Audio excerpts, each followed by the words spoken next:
Alright folks, and welcome back to the Don's channel. I am the Donfather, and I'm now going to be reacting to a video entitled Geography Now, Belize. It's been requested several times. It got actually requested for the first time quite a while ago now, so apologies for only getting around to doing it now. I've been swamped with loads and loads of requests. I'm looking forward to it. I hope you enjoy my reaction, and if you don't know anything about Belize, I hope you learn something through this video. As I said, the video is from Geography Now, a channel on YouTube. Check them out, guys. Their stuff is absolutely brilliant. You'll like their channel. If you like their channel, do subscribe, as really good content, and they bring you countries from all over the world, and they also break down states and territories, etc. And a little bit of history in there too, with a twist of humour as well, which makes it even more enjoyable. So anyway, that's a little introduction to what we're doing. No more talking. Let's go! If I told you, welcome to Latin America, the place where people speak English, and to a lesser extent German, you would call me crazy. Well, you'd best start Belizing that it's called Belize. Nailed it! It's time to learn geography now! Hey everybody, I'm your host Paul Barbado. Belize, Central America's most adorable little anomaly. But first, you know the drill, let's dissect the flag. Oh boy, here we go, a flag with a lot of things to look at and a lot of symbolism. Okay, first of all, the flag is basically just a flag with the coat of arms. The backdrop is royal blue with red stripes trimming the top and bottom, a white disc in the center with the coat of arms. The blue and white represent the People's Union Party and the Cambodia flag slightly like that as well, isn't it, with the red and blue? These, the two major political parties of the country. The coat of arms contains two dudes, a mestizo guy holding an axe and a black guy holding a paddle to indicate the major demographical ethnicities of Belize. Keep in mind, Belize and Malta are the only sovereign nations to have humans depicted on their flag. Behind the men is a mahogany tree and a shield supported by the hands of the men, tierce per pal inverted, which means divided into three parts, upside down in a Y shape, and the first left argent, a paddle and a squaring axe, and the second one to the right, a beating axe and a crosscut saw, and the last one on the bottom, a sailing ship. These items illustrate the historical foundation of Belize being a nation founded upon logging and the seafaring residents. Around the men are 50 leaves connected by a circle branch signifying the year 1950 when the People's Union Party was established and took power. Under the men, you have the nation's motto on a curled parchment, Sub umbra floreo, which means under the shade I flourish. Now, that's a cool motto, under the shade I flourish. I mean, who wants to be out in the hot, humid sun all day? Also, I would like to take this moment to announce that this was the longest time we ever spent explaining a flag here on Geography Now. Thanks, Belize! You just blew Afghanistan out of the water. And the flag. I didn't mean it. Here's where Belize is located. Nailed it. Alright, Belize's geographical location is very unique because it's technically kind of considered the gateway between the Caribbean and the Central American region. That's First right. of all, Belize is located on the east coast of the Central American Right next to Mexico, isn't it? America, east of the very end tip of Mexico and Guatemala, with the Caribbean Sea to the east. Although it looks like it to the untrained eye, the west border of Belize is actually not a straight line, and in about 2/3 of the mark heading north from the southern tip around the town of Banque Viejo del Carmen, the borderline tilts ever so slightly at about a 5-degree angle and continues up until the northern river in Mexico. Belize has over 400 islands, islets, and keys along its coast in the Caribbean, including one of the largest and inhabited ones, Ambergris Key, which if it weren't for that one small little bi-coastal separating creek, it would technically be an exclave attached to Mexico's Costa Mesa Peninsula. By the way, for those of you who don't know, ambergris is an incredibly rare and expensive substance used in perfumes, basically made out of aged, waxy, buoyant, flammable sperm whale vomit. What? Hey everybody, I'm a sperm whale.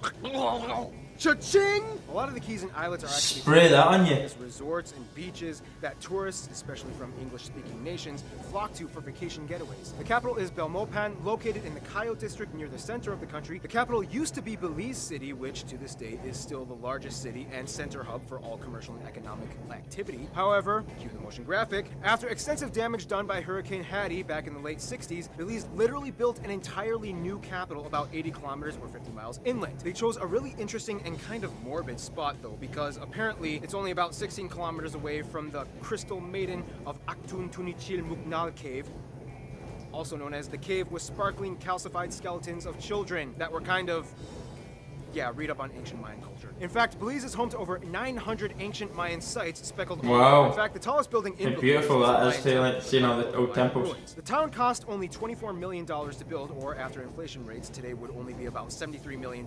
That's actually kind of cheap considering that many airports alone cost several times more than that. Belize is also interesting because it's one of the only 3 non-island nations to be part of CARICOM, or the Caribbean Community. Ugh, that would have made such a great transition into the demographics, but we have to stay with the format. Here's what the landscape looks like. When entering Belize, you won't Belize your eyes. No, but seriously, to put it simply, Belize is a tropical rainforest. Because of the low population density, a huge portion of the land, about 60%, especially inland, is forest, most of which is undisturbed. This makes an ideal home to over 5,000 species of plants and hundreds of different animals, including monkeys, leopards, snakes, frogs, armadillos, bear sharktopusses, debatable, toucans, cotamundis, tapirs, scarlet macaws, and tree otters, and kinkajous, not kinky Jews, kinkajous. Yeah. Belize is also home to the first and only jaguar preservation reserve in the world, Coxcomb Wildlife Sanctuary. And that's not even including the coast. In fact, Belize has the second largest barrier reef in the world after Australia's Great Barrier Reef, and is a hot spot for scuba enthusiasts. Speaking of which, one spot that Belize is absolutely famous for is the Big Blue Hole, located on the Lighthouse Reef Atoll, about 70 kilometers or 40 miles off the mainland. And this spot is a huge circular submarine sinkhole that goes down for about 120 meters or 400 feet, where you can go into the hole and you'll be greeted by several colorful species of fish like parrotfish, angelfish, lionfish, trumpetfish, balloonfish, bear sharktopus fish, debatable. Chances are, if you can think of any noun, it's probably a fish and it's probably in the waters of Belize. Despite the abundance of fish and fishing being a huge part of the industry, Belize is actually very concerned about maintaining the reefs and has actually became the first country in the world to ban bottom trawling or bottom trawling's terrible because you just literally lift everything. 20% of the land is covered in cultivated land, even though the potential for more is actually totally available. And to this day, bananas and plantains alone make up about 15% of all exports. Agricultural exports altogether make up about 40%. Inland to the south, you reach the Maya Mountains, the highest area of the country, home to the highest point, Doyle's Delight, as well as numerous ancient Mayan sites hidden amongst the hills. Back in the 19th century, New World excavation was like the hottest thing to do that everyone was jumping on, and Belize was a favorite spot amongst many numerous British archaeologists. But the British surprisingly aren't the largest white minority in Belize. You'll never believe who it is, actually. It's actually kind of funny. To make things short, Belize is small but incredibly mixed. The country has a population of about 340,000 people. About half of the country identifies as ethnically mestizo, about 25% identifies as Creole or Afro-Belizean, and then you have about 12% that identifies as indigenous Mayan. Yes, people, that's right, Mayans still exist. They didn't die out. You're thinking about the Olmecs. And then you have about 6% identifying as Garinagu, or people who are a mix between black and Amerindian. About 4% are Indian, like from India, Indian. And here's where things get really funny. Another 4% of the population is actually completely mixed, isn't it? Technically German-speaking Russian Mennonites. That's right, Mennonites, not to be confused with the Amish. Although they do look very similar and they have similar values, there is a difference. Originally, they are descended from Mennonites that started in the Russian Empire in the late 1800s, that moved to Canada, then to the US, then to Mexico, and then finally in the 1950s settled in Belize. Altogether, there are about 12,000 Mennonites, most of whom are ethnically white and speak Plattdeutsch, or a dialect of German. Funnier still, in addition, there are about 2,000 or so non-white people that have converted to Mennonitism, making it one of the few places in the world where you can see black and mestizo people donning the traditional plain trademark clothing of the Mennonite community. Belize is also interesting too in the fact that it is the only country in Central America that speaks English as an official language. And a lot of the people in Belize, though, speak Belizean Creole, which is basically a heavily Caribbean-influenced accent of the English language with distinct vocabulary word switches and written in a very basic phonetical structure. For example, the word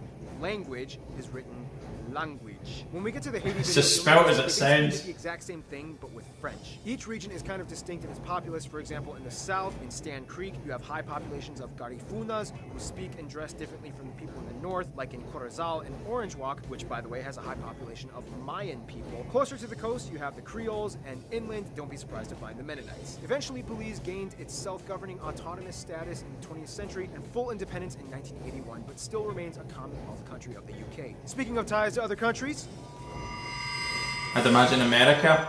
Belize is, without a doubt, a joyful little gipper. It's funny though, because diplomatically, Belize is kind of technically closer to their Caribbean neighbor nations, but geographically, they're still kind of surrounded by and attached to Central America. This circumstance factors in heavily in how Belize plays on the playground. They have a ton of memberships into multilateral alliances such as CARICOM, Interpol, the ACP, IMF, UNESCO, WTO, WTF, debatable, the UN, IFC, and many more. Basically, if you can think of an acronym, Belize is probably part of it. Nonetheless, recently they've been working harder to invest in the Central American ties to complement the historical ties that they have to the Caribbean. Spanish is commonly spoken as a second language to most of the population, as interactions between their neighbors are which common. is understandable. Nicaragua and Mexico are close friends of Belize, as they all have developed bilateral agreements fairly well and conduct business on a relatively well level with each other. Guatemala, however, has a little bone to pick with Belize, as they have disputes over territorial claims, as in they believe all of Belize should belong to Guatemala. In 1981, they recognized Belize's independence. However, decades later, the dispute still lingers. All right, ever so there you slightly go. to the minds of Guatemalans. Belize is also one of the few countries that recognizes Taiwan as an independent sovereign state. It all started with some Taiwanese Belizean guy named William Quinto, who was into politics, yada yada yada. They built ties with Taiwan. When it comes to their best friends, more or less they might consider the US and the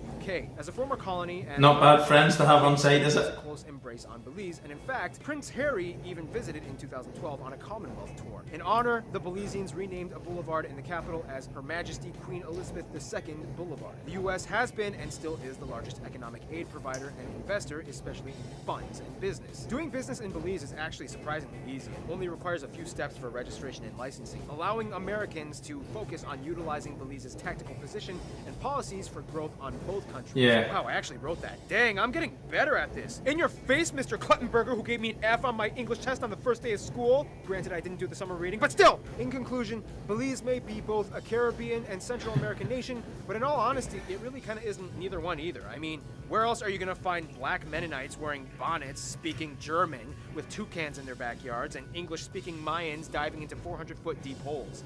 Belize. It's Belize. Stay tuned, Benin is coming up next. Brilliant. Really enjoyed that one. Remember guys, subscribe to Geography Now. Absolutely brilliantly put together. Lots of detail in there. A lot of stuff that I knew about Belize anyway. And stuff obviously that I never. Their location, obviously Central America, near the Caribbean. I knew that they were a Commonwealth country already. Which, there's something I want to mention on that there. Obviously with it being heavily... geographically heavily rainforest area within Belize. The British Army actually train there and do their jungle training there. I've got several friends that have went and done their training in Belize. The terrain is really tough to do their training, so therefore it's a very good place to go and do your jungle training. Of course, trading with America there, the location in Central America, being an English speaking country and less rules in terms of trading, makes it very easy for America to use and utilise Belize's location and ability for trading.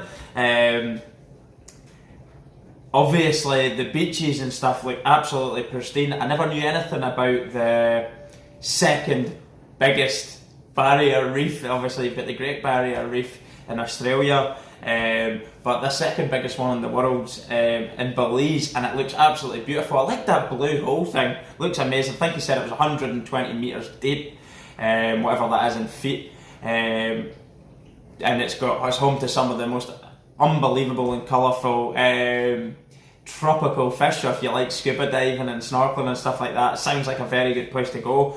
History, absolutely unbelievable, with the Mayans and stuff like that there around that particular area. The old temples, you've seen the films as well, how they use the temples. You've got the, what did he say they were called? The calcified baby bones, like it's like some sort of tomb for loads of children, and all the bones are calcified now and look like a powdery form. So you've got loads of history, loads of touristy spots to go to. I like the demographics. It's broke down into all the different compartments. The flag was very well explained as well. Obviously you've got the black Africans, you've got the original sort of Native American type people that were living in Belize as well, and it's just a melting pot of culture. The German thing really got me. I can't remember the name of the religion now. I should have wrote it down, but anyway, the name of the religion, it's not Amish, but it's kind of similar to Amish. But the interesting thing about that I really enjoyed was the fact that the people even in and around it, are actually adopting their way of life and becoming that religious. I can't remember the name of the religion, so becoming and taking on that religion as well and living that way, which just shows you the sheer cultural melting pot that's going on in Belize. It looks like a really, really lovely little place. Rainforest would be lovely to see, as well as the beaches and everything like that there. But the fact that it's a Commonwealth country gives it a little bit more of a soft spot to me, and I know the UK would always help and defend their Commonwealth friends no matter where or what was happening. I think they said Guatemala still tries to claim Belize to this day, so I don't know what the political tensions are like there, but hopefully it never comes to anything like a conflict, because that would be a terrible thing to see. However, really, really good bit of information from Geography Now, as usual. Absolutely love their channel. Thanks very much for the request on Belize. Really, really enjoyed it. The stuff I learned, I knew nothing about Belize, and obviously the stuff that I did know. It just helped me grow my knowledge of the country, and for that I say thank you. If anybody's got anything else you'd like to see me reacting to, please feel free to drop a comment in the section below. And don't forget, guys, subscribe to the Don's channel and put the notifications bell on. Ding ding ding. And that will alert you to any videos if and when we release them, and you won't miss them. Thanks again for watching. I am the Donfather. Peace and goodbye.